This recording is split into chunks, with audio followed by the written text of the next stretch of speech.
The Black Dusk Legend Stealth Guide is finally here. I'd like to give a massive shout out to Aiden9382 for recording all the footage for this video. I'm going to start this off with a full run of what I consider to be the best method. This method requires you to have the Prodigy, Firebug, and Precision Drilling perks. If you don't have all of these perks, then stick to the end of the video and I'll cover a few alternate methods.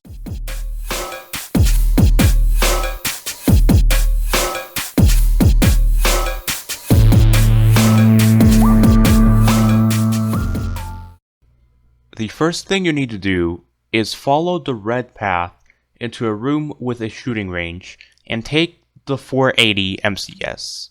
Now, you just have to wait for the NPC from spawn to get here. Take them out, get their disguise, and hide the body.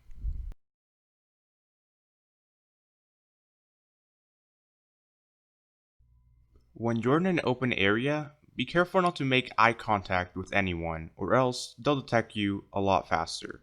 You can hide the body you're carrying inside this chest. Next, you need to go to the workshop area to get a silent drill and a blowtorch.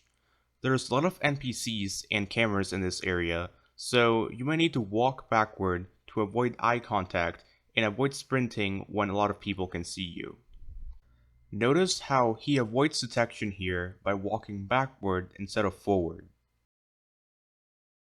Next, you have to go to the operations area. There are quite a few cameras along this path, so remember not to face any of them directly.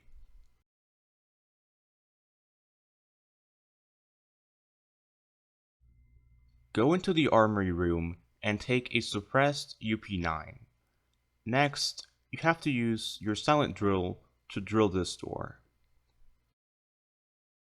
If anyone comes in while you're drilling, then just take them out and carry their body, which you can later drop in the operations server room. You won't need your silent drill again, so you can just drop it here. Next, you should drop your 480 MCS near the edge of the table and open the door. You can peek a little bit, but remember that you're considered trespassing in this room. The goal is to lure one of the elite operatives into the room using the 480 MCS, which allows you to close the door and take them out without being seen. If a second operative comes in, then take them out ASAP. Next, you should hide the bodies and get an elite disguise, which allows you to use your gun without getting the armed status. Go into the other room and shoot all the remaining operatives. This isn't a big deal since there isn't a no kills bonus for this mission. Start the hack in this computer and grab the vault keycard.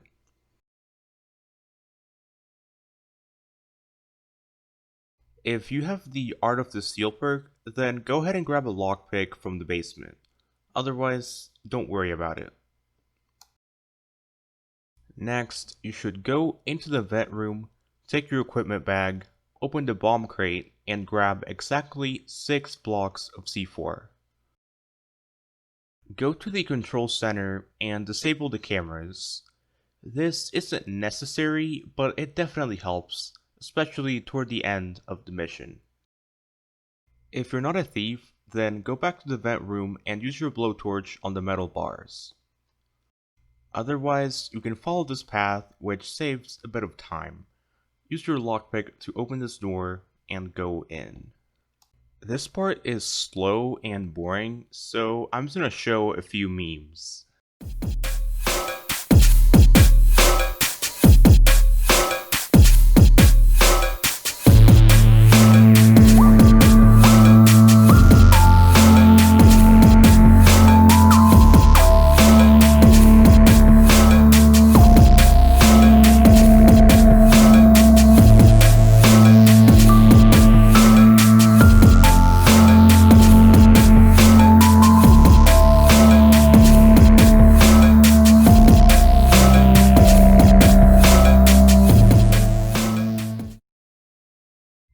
And we're back. Use your blowtorch to open the vent into the server room. Once you go in, hide behind the servers quickly so you don't get detected. Plant the first bomb here. Sometimes there will be a camera here. If you haven't disabled the control center, then don't forget to loop the camera. After you plant the second bomb, sprint until you're right behind this door, and then exit quickly so the NPCs don't see you trespassing. There are a lot of NPCs here, so again, avoid making eye contact.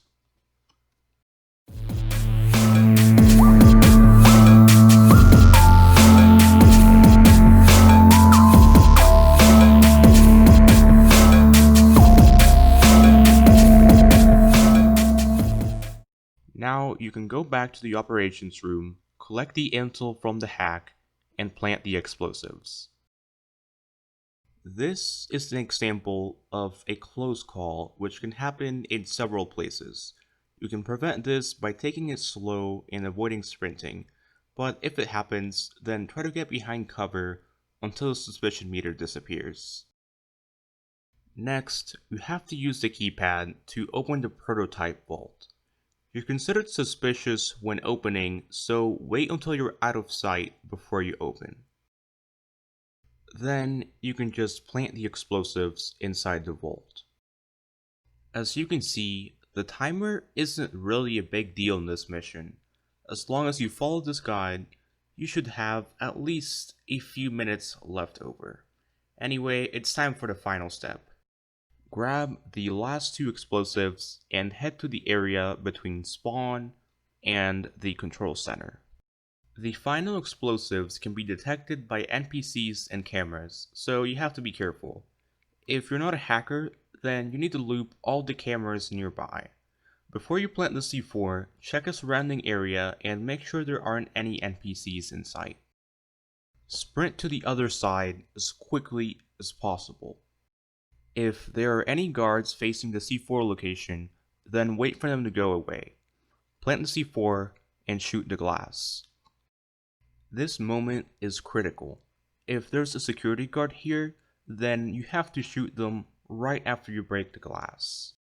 This was a run where Aiden was spectating me while I showed him my preferred method, but I totally forgot about the NPC at the bottom. They saw me break the glass and I ended up losing the no alarms bonus. Anyway, after this step, just run to the elevator and that should be it. This is an alternate method which doesn't require a silent drill. You're considered trespassing in this room with a normal security disguise, so be careful to stay out of sight. You should always loop this camera. Now, you just have to wait for an elite operative to arrive. In this run, a normal base security came instead. You should wait for them to go up the stairs and take them out just so the room remains empty by the time an elite operative gets there. You can safely hide the body in this spot. Once an elite operative arrives, you should take them out, but don't let them get too close to the window or else someone could see the body from the outside. Hide the body here and take the elite disguise. This will allow you to enter the operations room through the chip door, and you don't even have to take out anyone to plant the explosives there.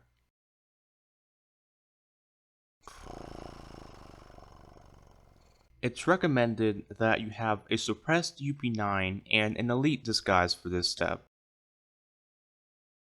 Find a tech nearby, get their suspicion meter to 2 bars, and hide behind the stairs before they can get alerted. Then, you want to lure them into the corner of the stairs. Right as their suspicion meter is about to fill up, hostage them and make them follow you into the room. Next, you should interrogate them. If they drop the keycard, then interrogation will give you the vault code. Otherwise, they'll tell you which techs do have a keycard, and you're going to have to repeat this step. If you select the Intel Prototype Vault objective, then the techs with keycards should have markers. Find one of them and lure them into the stairs using the same method.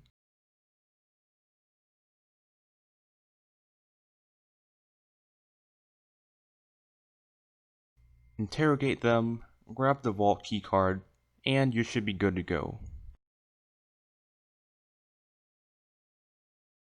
In order to identify the lead programmer, you have to check two different files. These files are in random locations throughout the map, but they are limited to the workshop area, the development area, and the room used in the previous step. These are all the different locations, just for reference, but you don't need to memorize all the locations. Once you select Intel Lead Programmer, there should be a marker over the lead programmer.